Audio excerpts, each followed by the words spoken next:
Another busy day. Getting a lot accomplished though, moving in directions that we need to go for different things. And so it's been good to feel a sense of accomplishment, right? Got my workouts in early today, which was good.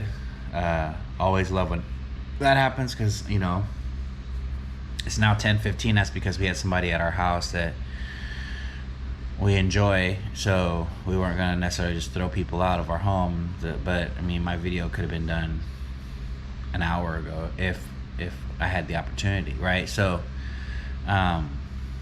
it just gives an opportunity to love on people and spend time with people. So getting things situated a little bit easier and more accomplished. I do believe that I have finally made a decision on American Open 2.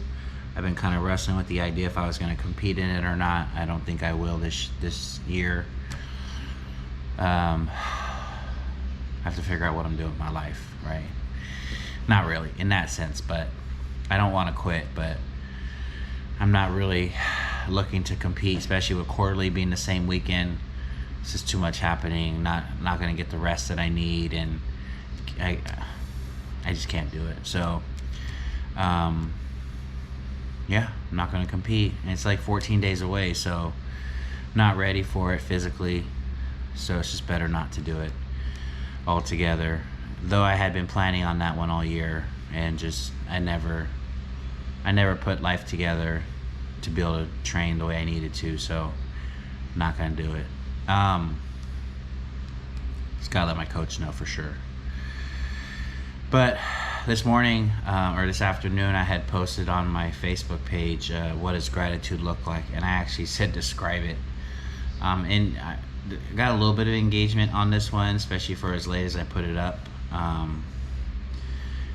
Some people said being appreciative, being selfless, right? Staying clean, being present for family and friends, sponsorship, being willing to help people in all areas of life, putting a smile and loving others, right? And I think those are all fairly decent answers. I know our literature says my gratitude speaks when I care and when I share with others in a way, right? And what I take from that is what it's saying is that my gratitude is shown by me living out the program the way it's meant to be lived, right?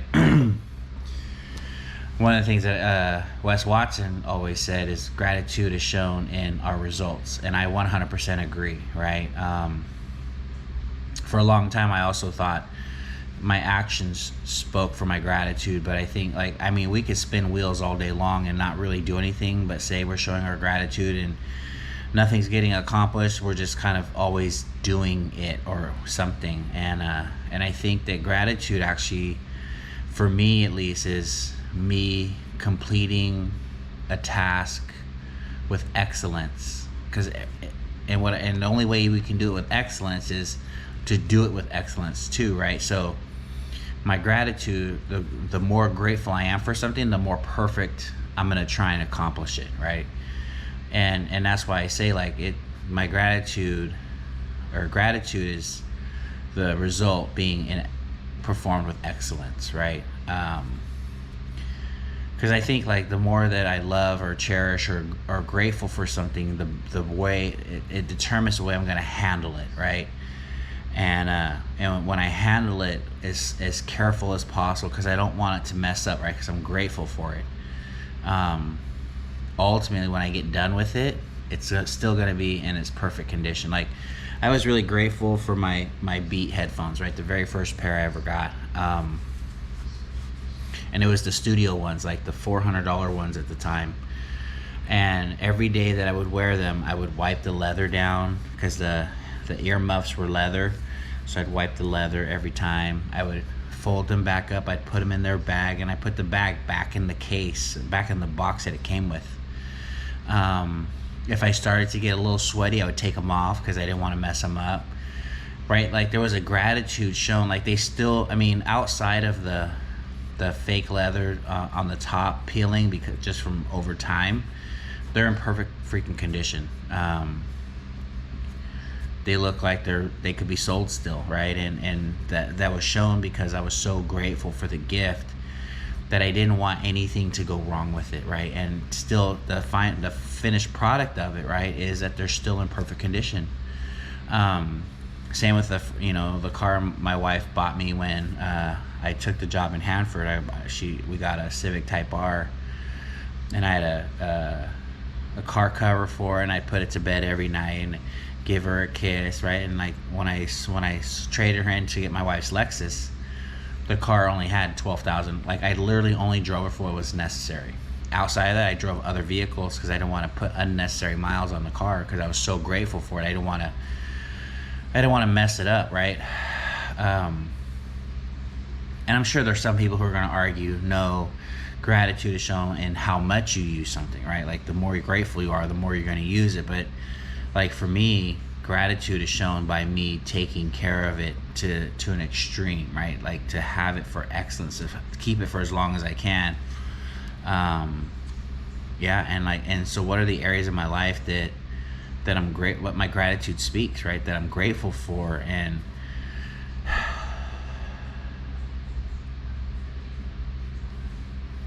I had to realize that there's no areas of my life that I really am grateful for. Not in my result, right? Like, I can say it and I have like superficial meanings of it or understandings of it. I'm grateful for my life. I'm grateful for my recovery. I'm grateful for God. But like, I don't do those things with excellence, right? Like, I still eat. I don't eat like crap, but I eat more calories than I probably should be. I don't read my Bible every day. I don't pray as often as I probably should. I'm not doing the reading and the step work that I should be doing to save my life from the disease that I suffer from. Like, you know what I mean? Like, I can say I'm grateful, and because I don't destroy it, right, or damage it, you could argue that there's gratitude in that, but I'm not treating it the best that I can, right? Like, I'm not holding it with high value.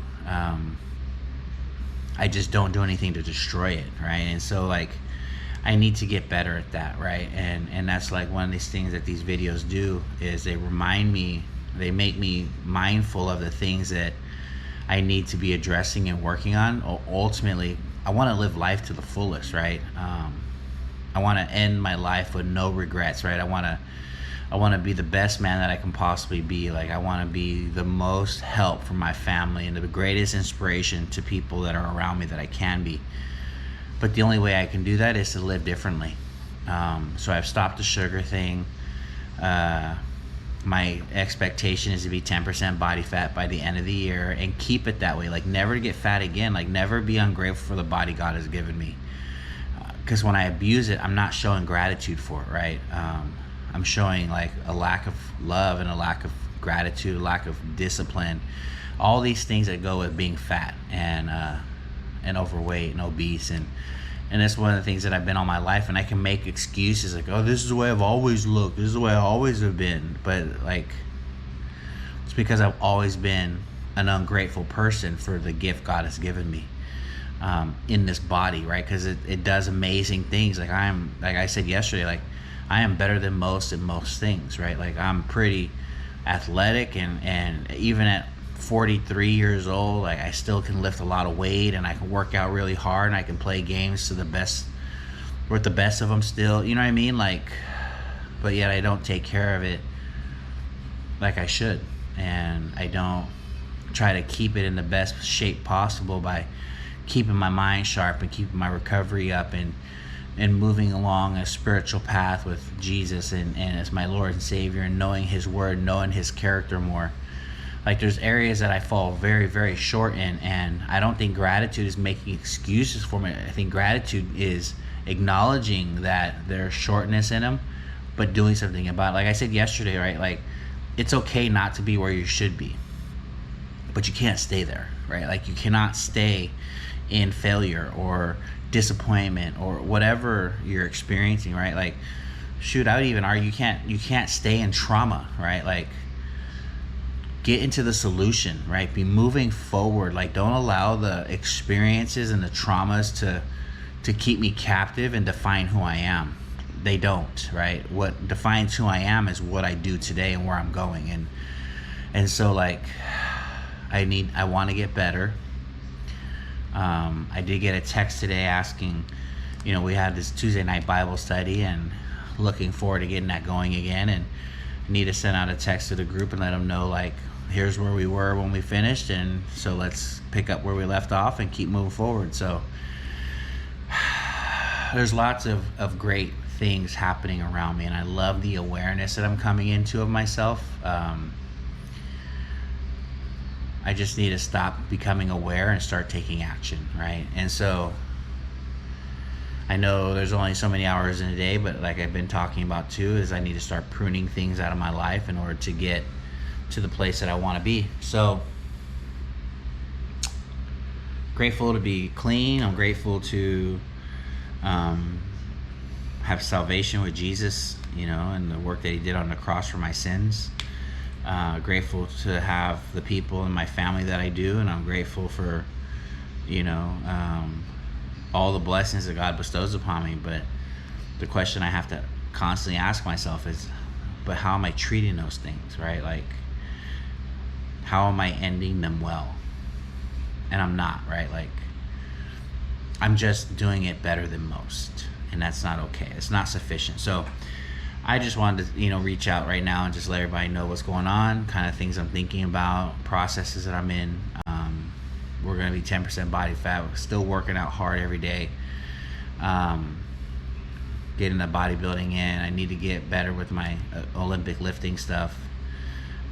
But yeah, it's good, and I'm excited for the future and what everything holds. So I just want to let you guys know that God loves you, and so do I. Hope you have a great day, and God bless you.